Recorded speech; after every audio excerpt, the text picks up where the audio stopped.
Good morning. Welcome to New Thought Community. My name is Dr. Falon Kartch, and I will be your speaker for today. And this is my helper, Kevin, and he's going to be hanging out with us this morning while we talk about what is your twisty tie. I know that it's been a stressful week for many of us. There's a lot going on with the election. We're getting into the holiday season. For those of you that have children or are educators yourself like me, you know that November starts to get into the really busy season for lots of educators. So there's a lot happening right now in our world. So my hope for this morning is to present something light and fun and provide a space for you to take some nice deep breaths and hopefully smile some. I'm going to give you some things to think about, yet hopefully carve out a space for some peace and some joy this morning. I'm going to start by explaining the title of my talk and then talk about why that matters, right? Basically, what is this whole twisty tie thing, and why do I believe that you should care about it? First of all, you might be thinking, Falon, what do you even mean by a twisty tie? I brought some visual aids to answer just that question. So they can look a little different shapes, sizes, and colors. Usually they are made of wire, and then they have some sort of plastic and or maybe paper covering around it. And they're used to clasp all kinds of things, bread, packaging, and food products, all the way to and including when we buy electronic devices that have cords. Lots of time the cords are wound up and they're twisted together with a twisty tie. Here's an example of what one of those looks like. This is kind of a clear one. Here's one that has the more papery. I think this one was from a bread container. Oh, there we go. You want to have that one? You can have that one. Okay. So I can't explain the significance of the twisty tie without first talking about who taught me to pay attention to twisty ties. And it might come as no surprise to you considering how joyful he is this morning. But the someone who taught me to pay attention to them is, of course, Kevin, who is very excitedly playing with that twisty tie that I dropped down for him. One of the things that I enjoy the most about being a member of this inclusive spiritual community is recognizing and learning about the various ways that all of you learn about and connect with whatever term you like to use to refer to God, Spirit, Source, Christ consciousness. Again, part of being an inclusive community is that people use lots of different terms to refer to that. I tended to use source and spirit more often, but all of us have our different terminology that we are more comfortable with. From music to nature to art, as a diverse spiritual family, we have diverse interests, talents, ways of feeling and connecting with spirit. For an example, I live with a percussionist. My partner Chad is a drummer. And one of the ways that he connects to spirit is through drumming and through the creation of music. And while I could certainly, play a drum and kind of, I would more say play around with a drum than actually formally play it as a way to be creative and to express myself and have a good time, there is something special about the way that Chad connects with the drum. And so when he plays for me, when he plays on Sunday morning at the drum set, when he participates or facilitates drum circles, those are ways that he expresses his connection to spirit in ways that we can all connect with and understand and see spirit through in our own ways. Some of you already know that one of the ways that I personally feel connected to spirit is through animals, most specifically through cats. Um, sure, I'm a cat person, but my love for cats runs deeper than my position on Team Cat. For me, cats have mastered so many of the spiritual principles that humans, or more specifically, this human, still struggles to learn sometimes. For example, one of the things that cats are always reminding me of is that the sentence "I am" is a complete sentence. Cats are perfectly content with being in the present. They are not worried about, being seen a certain way. They are not worried about living up to expectations about something. Cats fully and beautifully breathe into "I am," period. And so sometimes when I get caught up in that hustle and bustle of just daily life, all I have to do is look at Kevin or one of our other cats, and I am immediately reminded to slow down, and that my presence, my existence, is already complete without any of those other things that I'm doing or trying to accomplish or finishing. None of that takes away from "I am," period. I'm lucky enough to share my life and my living space with 4 magical kitties. But today I'm going to talk about this one in particular who's given up the twisty tie fight and is just hanging out, sitting. And this is Kevin. He is a 2.5-year-old tabby. I met him when he was 5 months old at the cat house on the King's animal shelter that is local to my area. I was told that he and his litter mates were put into a box and tossed into a dumpster, which is maybe one of the most horrific things that I could think of, in terms of somebody doing to an animal, to literally just throw them in the trash. When I met Kevin, all of his litter mates had already been adopted, and he was still waiting for his forever home, which is a little bit surprising because he was very playful, but also very sweet and loving, very easygoing. He got along very easily with all the other cats that he was around, and he just really wanted to just sit on your lap and hang out with you and love you. That was also before he grew into his ears, so he was a little tiny cat body and 2 giant Yoda-like ears, so he was also very sweet, and it was very easy to be taken by him, both in terms of his demeanor and in terms of his physicality. And I visited him every day for 2 weeks while he patiently waited for me to get a clue and realized that we were meant to be together. So eventually I did adopt him, and he became a very loving, important part of our family. Animals have their own personalities, and just to give you a taste of Kevin's, he loves so deeply and so unconditionally. He is the most supportive member of our household. He knows when anybody is in any kind of distress and immediately wants to sit with you, fix it, give you kisses until you forget about it. Basically, whatever he can do to hold space. He is a king of holding space. He is also very playful and quite adventurous. He sort of walks on a leash. He tolerates the leash, but he gets distracted very easily. So he likes to be leashed and go outside and kind of explore things, but he wants to explore things on his own terms. He doesn't want to just be guided around the block with you. So he likes to explore nature. He likes to play with pretty much anything and everything, whether it's a toy or not. And he's just really incredibly joyful to be around. So this brings me back to the twisty tie. As I said, Kevin loves toys. He has tons of them. They are pretty much all over our house.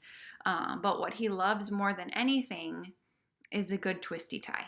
As you could see from some of his playfulness earlier when I first held up the twisty tie, he gets really, really excited when he sees them. So he trained us, like a good cat will, to get excited when we open new items and realize that there's packaging that includes twisty ties. We keep them, we stash them in piles above the refrigerator so that we can give them to Kevin, who just adores playing with them above all else. He could be struggling to keep his eyes open, and you bring out a twisty tie and get it in his line of vision, and he is immediately up and alert and chasing the twisty tie. It is very sweet to watch. It's a very innocent, joyous, playful moment that I like to be fully present for when that happens. But why is this important? What's the larger picture here? Well, when Kevin was all curled up, super comfortable, Chad comes into the room with a twisty tie, and I see this unabashed joy overcome Kevin. Up, moving straight for that twisty tie. My, kid on Christmas morning, overjoyed excitement is the energy in those moments. And when he does that, he is showing me a divine lesson, as cats typically do, to recognize what moves me, what engages me, what excites me, what inspires me to move even when I'm the most comfortable or feeling the most lazy, right? In those moments where, it would take a forklift really to get me to move from where I am. When we're the most comfortable, it's hard to get us to act. It's hard to get up when we're really tired, when we're so cozy, when we're feeling lethargic and really lazy. But what pushes us to get up and move are the things that are the most important to us, the things that set our soul on fire, that are life affirming and just energy inducing beautiful things. All of us have those things, right? They're going to be different for each of us, but we all have those things that we connect to in those ways. And those are our twisty ties. For Kevin, it's a literal twisty tie. And for the rest of us, it's various other kinds of things. But they're life affirming. They give us clues as to how we can contribute to the world, how we can step into those moments of pure joy. And believe me, if it's a twisty tie thing, it is pure joy. I can attest to that from seeing how Kevin responds to them. Some of you might be familiar with Marie Kondo's book, The Life-Changing Magic of Tidying Up. She also had a Netflix series where she talked about her organizational strategy, if you will. In the series, she comes in and she helps people actually physically organize their space. In the book, she describes her method so that people can employ that on their own to organize their space. And her key to the organizational method that she has copyrighted as the Kondo method is only keeping what brings you joy. So often we focus on what we have to do or what we should do. We put the things that we want to do because they're joyful and because we love them sometimes on the back burner. They become an afterthought because there's so much of the have-tos and the shoulds and the to-do lists that are filled with all of these other things. And what Kevin has taught me through his joy of twisty ties is that we should prioritize what brings us joy. That should be the very first thing on all of our to-do lists, right? I mean, we need to get the other things done too, but we shouldn't get the other things done at the expense of the things that bring us joy. And I believe that this joy is soul affirming for two reasons. First, doing that which we are moved to do from a place of joy means we are focusing on experiencing the process and not on getting to a particular outcome. We are truly in the present moment. I like to refer to that, inspired by kitties, is being in the divine I am. I am here, fully present in this moment. I am not thinking about or regretting things from the past. I am not anxious about anticipating the future. I am just fully and presently in this moment right now. Elizabeth Gilbert, in her book Big Magic, which I highly recommend, especially for those of you that are creative in any sense of the word, whether that's painting or writing or creating art.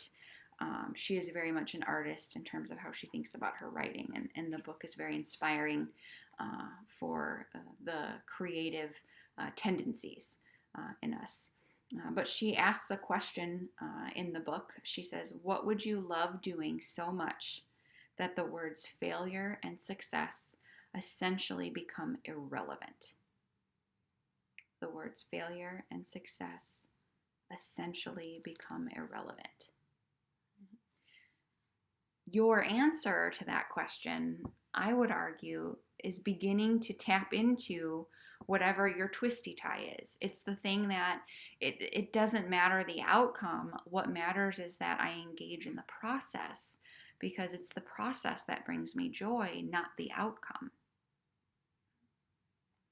The second reason that I argue that this joy is so important for us is that joy and fun allows us to be complete in the moment, which raises our energy, it raises our vibration, it creates more joy in our space, in our homes, in our communities, because we are elevating those levels of joy and bringing them forth in our spaces. I'm going to share with you a short little excerpt from the book Super Attractor by Danielle Bernstein, another book I highly recommend, especially if you're interested at all in manifesting and kind of feeling in control of how you experience the world. It is a great book for that. And there's a lot of specific tools for kind of identifying your emotions and then slowly raising your emotions upward, right? Because we don't go from depressed to joyful. There are degrees of which we move emotionally, and she provides some really nice descriptions about how to do that. But she talks quite a bit about the importance of joy, so I'm just going to read a little bit from that. Trust that the more fun you have, the more you speed up the manifesting process. Having fun along the way shifts your energy to certainty. When joy becomes your default, you become certain that everything will work out, even if the end result is different than what you planned. You'll learn to rely on your own capacity to access joy rather than needing it from an outside source. Kevin knows full well how to create his own joy. He has a giant cat tree that I have to stand on my tippy toes to reach the top of, and expensive toys and infinite amount of snuggles from his humans and siblings that play with him.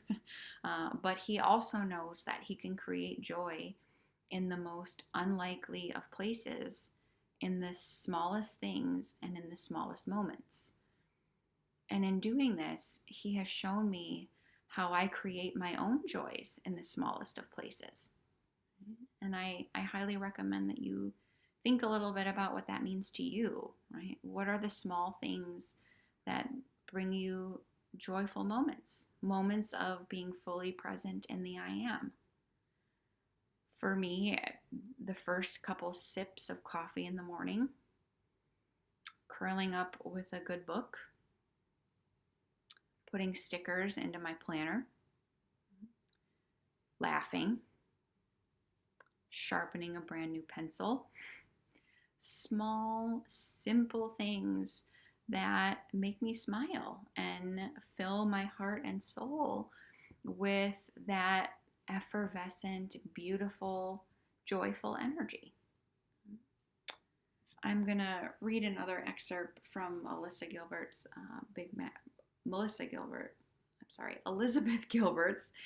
book, Big Magic. She does a really nice job of presenting a story in here that focuses on a friend of hers and in what I would argue engaging in her twisty tie, if you will. So she's talking about her friend Susan, who took up figure skating when she was 40 years old. To become more precise, she actually knew how to skate. She had competed in figure skating as a child and had always loved it.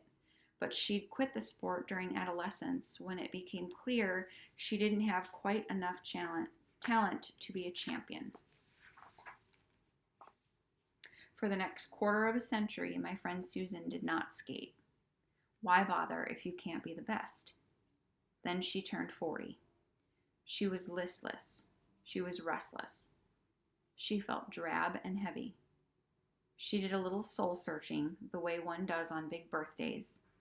She asked herself, when was the last time she truly felt light, joyous, and yes, creative in her own skin?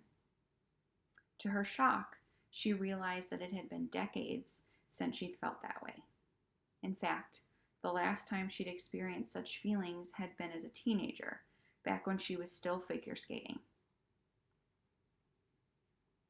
She was appalled to discover that she had denied herself this life-affirming pursuit for so long, and she was curious to see if she still loved it. So she followed her curiosity. She bought a pair of skates, found a rink, hired a coach. She ignored the voice within her that told her she was being self-indulgent to do this crazy thing. She tamped down her feelings of extreme self-consciousness at being the only middle-aged woman on the ice with all those tiny, feathery 9-year-old girls. She just did it. 3 mornings a week. Susan awoke before dawn, and in the groggy hour before her demanding day job began, she skated.